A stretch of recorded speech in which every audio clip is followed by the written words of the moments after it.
मैंने एक बेहद रोचक स्टडी की। हमने देखा कि कब बच्चे घर में पढ़ाई करना शुरू करते हैं। आप मेरी बात में इत्तेफाक रखेंगे। जैसे ही घर में पेरेंट्स आ जाते हैं, बच्चे के अंदर पता नहीं क्या होता है, अंदर से एक पढ़ने की इच्छा जागृत होती है और वो पढ़ने के लिए बैठ जाते हैं। They all are very responsible बन जाते हैं अपने स्टडी के प्रति और वो बेहद सिंसियर स्टूडेंट लगते हैं दैट टाइम्स। कब? जब पेरेंट्स हैं। In presence of parents they all are very good student. लेकिन जैसे ही पेरेंट्स वहां से जाते हैं, उनके साथ ही उनकी पढ़ाई भी चली जाती है। कहीं से भी मुझे ये सही नहीं लगा, तो मुझे लगा कि मुझे इसको शेयर करना चाहिए। अगर हमने एक सिंपल एक मुर्गी को अगर आप ध्यान से देखेंगे कि जब वो अपने चूजे को जन्म देती है, जब वो अंडे से बाहर आता है, तो बाहर आने से पहले मुर्गी पूरा ख्याल रखती है उसका। इवन आफ्टर बर्थ जो है तब भी ख्याल रखती है। लेकिन वो बच्चा जो है एक इंटरनल फोर्स के जरिए जब वो बाहर आता है तो उसकी लाइफ जो है शुरू होती है। लेकिन अगर उसी अंडे को अगर हम लोग एक्सटर्नल फोर्स के जरिए बाहर से अगर तोड़ दें तो वह लाइफ जो है खत्म हो जाती है। उस चूजे की लाइफ खत्म हो जाती है। एक छोटा सा कोटेशन है, इस कोटेशन को समझिए। क्या है ये कोटेशन? यहां पे देखिए, if an egg is broken by an outside force. जिस फोर्स की बात मैं कर रहा हूं कि अगर एक अंडे को आप एक आउटसाइड फोर्स के जरिए तोड़ते हैं, लाइफ एंड्स, लाइफ वहीं पे खत्म। If broken by an inside force, life begins. लेकिन अगर वही अंडा टूटता है इनसाइड फोर्स से, तो लाइफ वहीं से शुरू होती है। दैट मीन्स कंक्लूजन ये है, great things always begin from the inside. जो ग्रेट थिंग्स है बिगिन्स फ्रॉम इनसाइड। तो जब तक आपके अंदर से पढ़ने की इच्छा जागृत नहीं होगी, तब तक आप अपने लाइफ में कामयाब नहीं होंगे। तो कभी दिखावे के लिए आप पढ़ाई ना करो। अपने पेरेंट्स को धोखा मत दो, जिन्होंने आपको पालने पोसने में बहुत मेहनत करी है। उनके भरोसे को कायम रखो। बस दिखावे के लिए जब वो प्रेजेंट है, उनकी उपस्थिति में आप पढ़ रहे हो, जैसे ही वे चले गए तो अभी के बच्चे जो है, ठीक है, वो फ्री फायर जैसी गेम जो है उस पर एंगेज हो जाते हैं, कुछ वीडियोस देख लेते हैं, कुछ मूवीज देखेंगे। That's all. ये सही नहीं है, इसको बदलना होगा। अगर लाइफ में कामयाब होना चाहते हो तो इन सब चीजों को सुधारो। दिखावे के लिए बिल्कुल मत पढ़ो। पढ़ाई की इच्छा यहां पे जागृत करो। और ये जागृत होगी कब? जब आप में इच्छा होगी पढ़ने की। और पढ़ने की इच्छा कब होगी? जब आप पढ़ोगे, जानोगे, समझोगे, इंटरेस्ट खुद ब खुद पैदा होगा। अगर आप दिखावे के लिए पढ़ रहे हो, बस बुक खोल के बैठे हुए हो, तो नेचुरली आपको समझ में नहीं आएगी, और समझ में नहीं आएगी तो इंटरेस्ट भी नहीं चलेगा। इंटरेस्ट के लिए आपको थोड़ा सिंसियर होना पड़ेगा। तो हमारी बातों को ध्यान दें। और अब हम लोग अपना वीडियो स्टार्ट करेंगे। इस वीडियो में हम लोगों को देखना है ब्रिस्टल्स लॉ क्या है, पोलराइजिंग एंगल क्या होगा, इसकी भी हम लोग चर्चा करेंगे। साथ ही साथ ब्रिस्टल्स लॉ को हम लोग प्रूव भी करेंगे और देखेंगे कि जब पोलराइजिंग एंगल पर अगर कोई ऑर्डिनरी लाइट इंसिडेंट होता है तो रिफ्लेक्टेड लाइट और रिफ्रैक्टेड लाइट के बीच में एक एंगल बनेगा, और वह एंगल कितना होगा? 90 डिग्री होगा। कैसे होगा, इसको हम लोग इस वीडियो में चर्चा करेंगे। इससे पहले कि हम लोग ब्रिस्टल्स लॉ को देखें, सबसे पहले हम लोग डिस्कस करेंगे कि पोलराइजिंग एंगल क्या है। सपोज करिए यहां पर हम लोग देख रहे हैं एक मीडियम जो कंपैरेटिवली क्या है? डेंशियर मीडियम है। अगर इस टेंशन मीडियम पे एक रे ऑफ लाइट जो है वह इस तरह से इंसिडेंट हो रहा है, ये बिल्कुल ऑर्डिनरी लाइट है। इसको हम लोग किस नाम से जानते हैं? Ordinary light. इसको हम लोग कहते हैं ऑर्डिनरी लाइट। अब यहां पे देखिए, जब ये रेयरर मीडियम से ये डेंसर मीडियम में जा रहा है, तो जैसा कि आप लोग पहले भी पढ़ चुके हैं कि when a ray of light is traveling from optically rarer medium to optically denser medium, it pans towards the normal। तो ये नॉर्मल की तरफ पैन कर जाएगा। लेकिन हम लोग यहां पर देख रहे हैं कि ये जो रिफ्रैक्शन हो रहा है, रिफ्रैक्शन के साथ साथ यहां पर क्या होगा? रिफ्लेक्शन भी होगा। यहां पर क्या होगा? रिफ्लेक्शन भी होगा। तो यहां पर देखो, इस तरह से हम लोग वेव फ्रंट्स को दिखा सकते हैं। यहां पर आप देखो, ये ऑर्डिनरी लाइट है। तो when ordinary light is incident at the interface of two transparent medium, ये जो आप देख रहे हो दो ट्रांसपेरेंट मीडियम है, ये जहां पर इंटरफेस कर रहा है, वहां पर अगर एक ऑर्डिनरी लाइट इंसिडेंट होता है, then the angle of incidence for which the plane polarized light, in fact reflected plane polarized light, इसको हम लोग बोलेंगे plane polarized light. Plane polarized light, ये ऑर्डिनरी लाइट हुआ, इसको हम लोग कहेंगे अनपोलराइज्ड लाइट। इसको क्या बोलेंगे? अनपोलराइज्ड लाइट बोलेंगे। तो सबसे पहले हम लोगों को डिस्कस करना है कि पोलराइजिंग एंगल क्या है। तो when an ordinary light is incident, जब एक ऑर्डिनरी लाइट इंसिडेंट हो रहा है at the interface of two transparent medium पे ये इंसिडेंट हो रहा है। The reflected plane polarized light is maximum reach, then ये जो आप एंगल ऑफ इंसिडेंस देख रहे हो, इसी एंगल ऑफ इंसिडेंस को हम लोग किस नाम से जानेंगे? पोलराइजिंग एंगल कहेंगे। यहां पर देखो, ये हो जाएगा हम लोगों का एंगल ऑफ रिफ्रैक्शन। अगर ये ऊपर वाला पोर्शन में अगर आप देख रहे हो कि रिफ्लेक्शन हो रहा है, कहने का मतलब यहां पर एंगल ऑफ इंसिडेंस जो है वह एंगल ऑफ रिफ्लेक्शन के बराबर होगा, यानी कि ये वाली एंगल जो है ये भी हम लोगों का क्या हो जाएगा? पी हो जाएगा। इसको हम लोग एक नॉर्मल नाम दे दिए NA एंड S, या फिर इसको हम लोग यहां से लिख दिए ABC और ये हो गया हम लोगों का D। तो यहां पर हम लोग देखेंगे कि ये वाला एंगल जो है वो हम लोगों का 90 डिग्री बनता है, उसको प्रूव भी करेंगे। सबसे पहले पोलराइजिंग एंगल या एंगल ऑफ पोलराइजेशन क्या है, इस पे हम लोग डिस्कस करेंगे।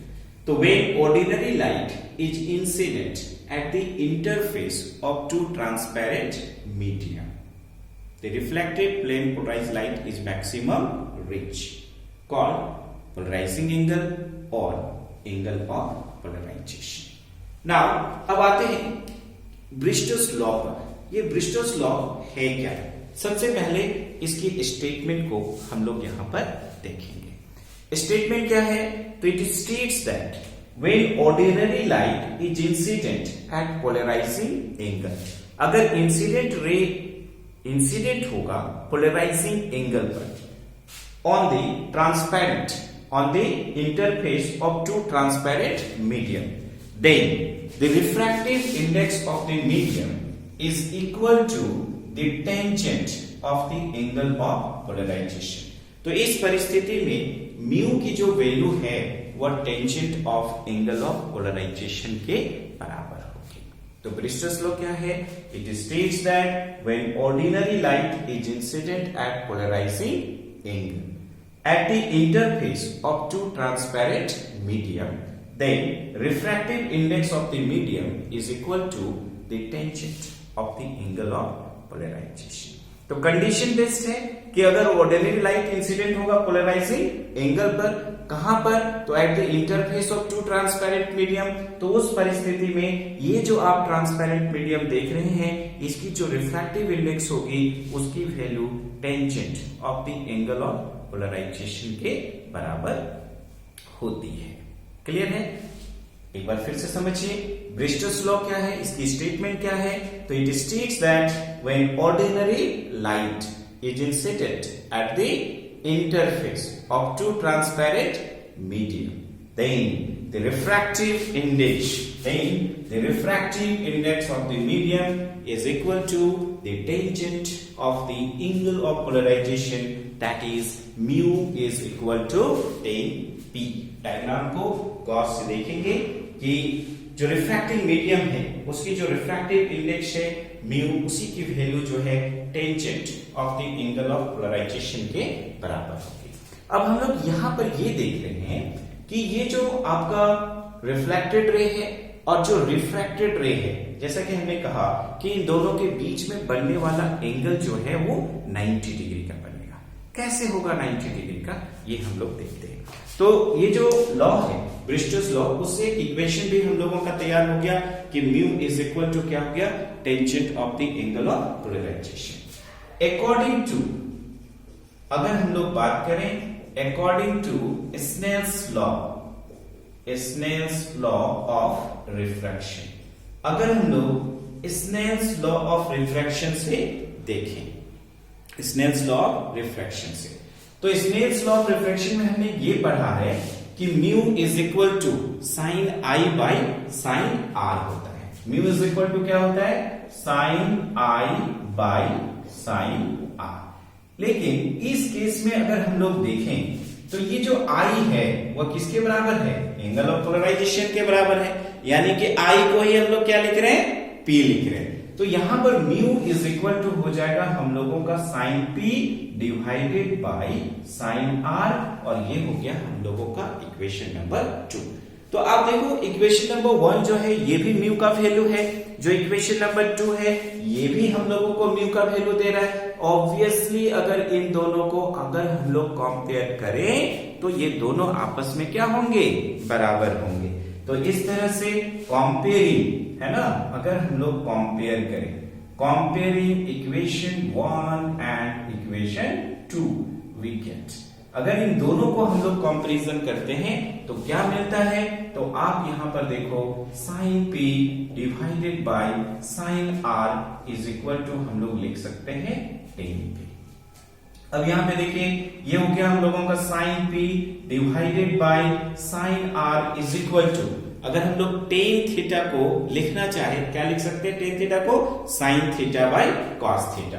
तो ये जो आप देख रहे हो टेन पी, इसको हम लोग लिखेंगे sine P divided by cos P, ये हो गया हम लोगों का equation number 3। Sine P by sine R is equal to sine P by cos P. अगर ऊपर वाला बराबर है तो नीचे वाला भी बराबर होना चाहिए, तभी जाकर इन दोनों का रेशियो जो है वो बराबर होगा।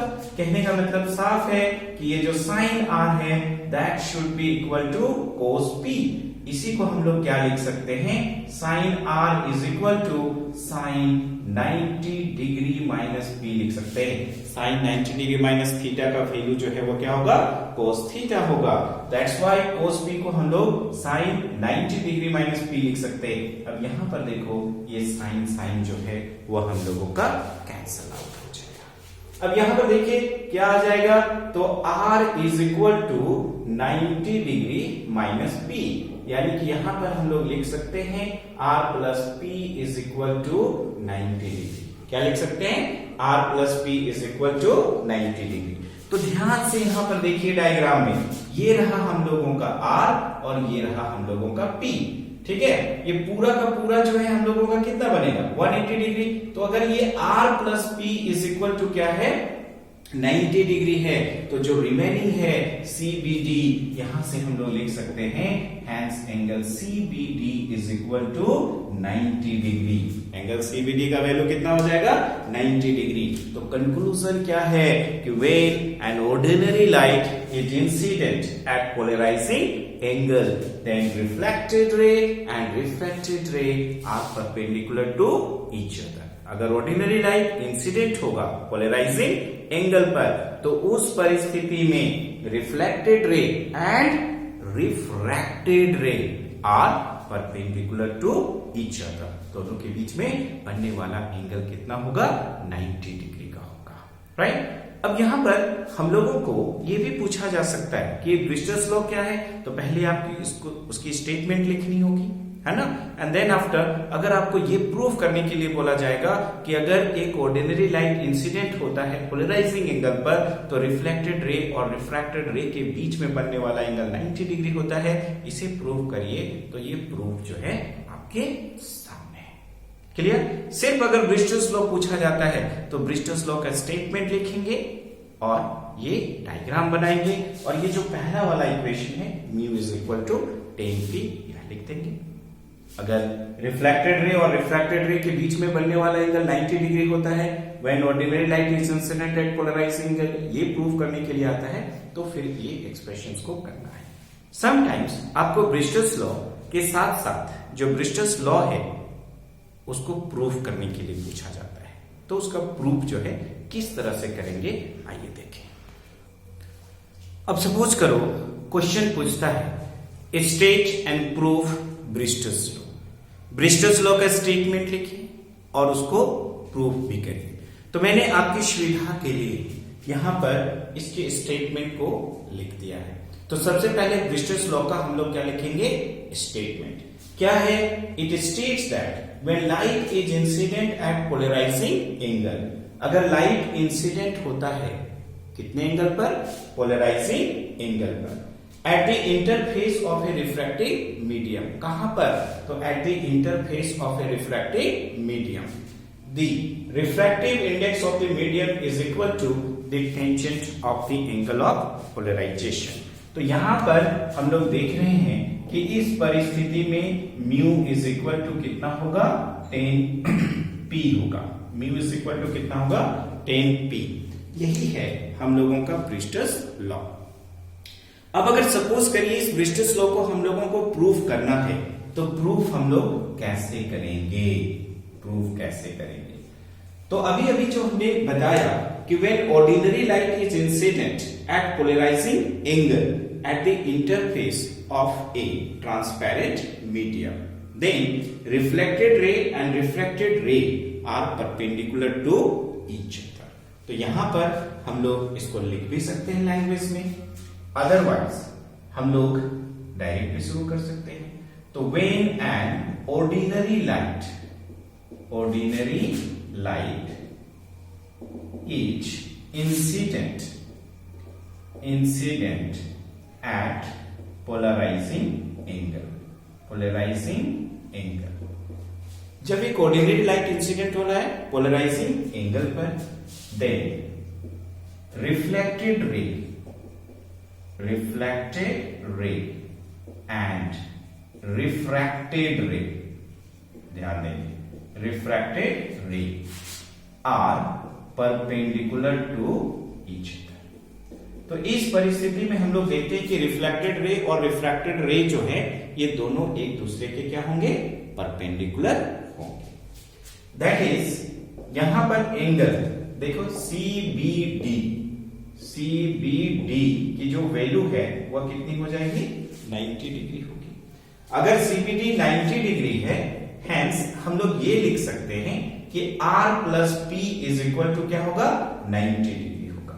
तो R plus P is equal to 90 degree, और इसीलिए R इज इक्वल टू हम लोग लिख सकते हैं 90 डिग्री माइनस P, और ये हो जाएगा हम लोगों का equation number 1। R is equal to 90 degree minus P। अब यहां पर देखा जाए according to Snell's laws of refraction, अगर हम लोग बात करते हैं अकॉर्डिंग टू